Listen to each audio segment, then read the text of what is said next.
ಎಲ್ಲರಿಗೂ ನಮಸ್ಕಾರ. ವೇದಿಕೆ ಮೇಲಿರೋ ಎಲ್ಲ ನಮ್ಮ ಅಂತಮ್ಮಂದಿರು ಸಮಾನರಾದ ನಮ್ಮ JDS ಮತ ಬಾಂಧವರಿಗೂ ನಮಸ್ಕಾರ ಮತ್ತು ಪತ್ರಿಕಾ ಓದ್ಯಮರ ಎಲ್ಲ ನನ್ನ ಸ್ನೇಹಿತರಿಗೂ ನಮಸ್ಕಾರ. ಈ ದಿನ ಇಲ್ಲಿ ನನ್ನ ಸಭೆ ಕರೆದಿರೋದು ಏನಕ್ಕೆ ಅಂದರೆ, JDS ಪಕ್ಷದ ನಿಷ್ಠಾವಂತ ಮತದಾರರು ಈ TAPMC ಎಲೆಕ್ಷನ್ನಲ್ಲಿ ಆಗಿರತಕ್ಕಂಥ ಅನಾನುಕೂಲಗಳ ಬಗ್ಗೆ ಅವರಿಗೆ ಒಂದು ಮಾರ್ಗದರ್ಶನ ಕೊಡೋಕ್ಕೆ ನಾನು ಕರೆದಿದ್ದೀನಿ. TAPMC ಎಲೆಕ್ಷನ್ನು 2ನೇ ತಾರೀಕು ಅಂತ ಘೋಷಣೆ ಆಗಿದೆ. ನಮ್ಮ ದೇವೇಗೌಡರು NDA ಮಾಡ್ಕೊಬೇಕು ಅಂತ ಆದೇಶ ಕೊಟ್ಟಿದ್ದಾರೆ. ಅದರಂತೆ ನಾನೊಬ್ಬ ಜಿಲ್ಲಾ ಕಾರ್ಯದರ್ಶಿಯಾಗಿ ನಮ್ಮ ಮುನೇಗೌಡರಿಗೆ ಸೂಚನೆ ಕೊಟ್ಟು NDA ಮಾಡಿರಿ ಅಂತ ಹೇಳಿದೆ. ಆದರೆ ಆ NDA ಮೈತ್ರಿ ಧರ್ಮದ ಪ್ರಕಾರ NDA ನಡೆಯೋದಕ್ಕೆ ನಮ್ಮ ಶಾಸಕರು ಧೀರಾಜ್ ಮುನ್ರಾಜ್ ಅವರು ಬಿಟ್ಟಿಲ್ಲ. ಯಾಕೆ ಅಂದರೆ, ಧೀರಾಜ್ ಮುನ್ರಾಜ್ ಅವ್ರ ಹತ್ರ ನಮ್ಮ ಮುನೇಗೌಡರು ಮಾತಾಡೋಕ್ಕೆ ಹೋದಾಗ ಅವ್ರನ್ನ ಹಿಗ್ಗಾಮುಗ್ಗ ಬೈದು ಅವಮಾನ ಮಾಡಿರೋ ಸಂಗತಿ ನನಗೆ ತಿಳಿದಿದೆ.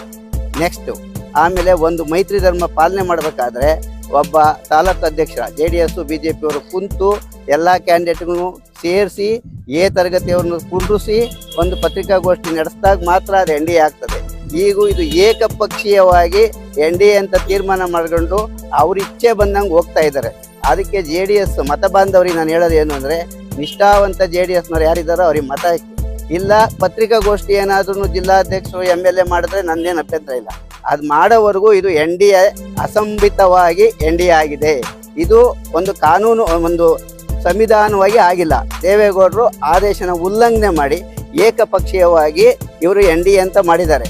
ನೀವು ಮತದಾರಗಳು ಈಗ ಅದನ್ನು ಯೋಚನೆ ಮಾಡಿ, ಒಂದು ಪಕ್ಷ ಇವತ್ತು ಇನ್ನೂ ಕಾಲ ಮಿಂಚಿಲ್ಲ. ನಮ್ಮ ತಾಲೂಕು ಅಧ್ಯಕ್ಷರು ಅವರ ತಾಲೂಕು ಅಧ್ಯಕ್ಷರು ಘೋಷಣೆ ಮಾಡಿದರೆ ನನ್ನ ಅಭ್ಯಂತರ ಇಲ್ಲ. ತರಗತಿಯವ್ರನ್ನು ಕುಂಡ್ರಿಸ್ಬೇಕು. ತರಗತಿಯಲ್ಲಿ 20 ಜನ ಮತದಾರರಿದ್ದಾರೆ.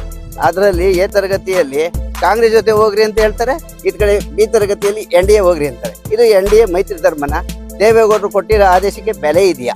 ಅದರಿಂದ ಈಗಿರೋ NDA ಅಸಂಬಿಕ, ಒಂದು ಇದಲ್ಲ, NDA ಅಲ್ಲ, ಅವರು ಸ್ವಯಂ ಘೋಷಿತ ಮಾಡ್ಕೊಂಡಿದ್ದಾರೆ.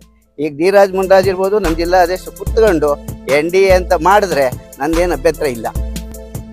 ಅದಕ್ಕೆ JDS ಮತದಾರರು ನಿರ್ಣಾಯಕ ಈಗ ಯಾವ ರೀತಿ ಏನು ಮಾಡಬೇಕು ಅಂತ ಅವ್ರ ನಿರ್ಣಾಯಕ ಅವರೇ ಮಾಡ್ಕೊಂಡು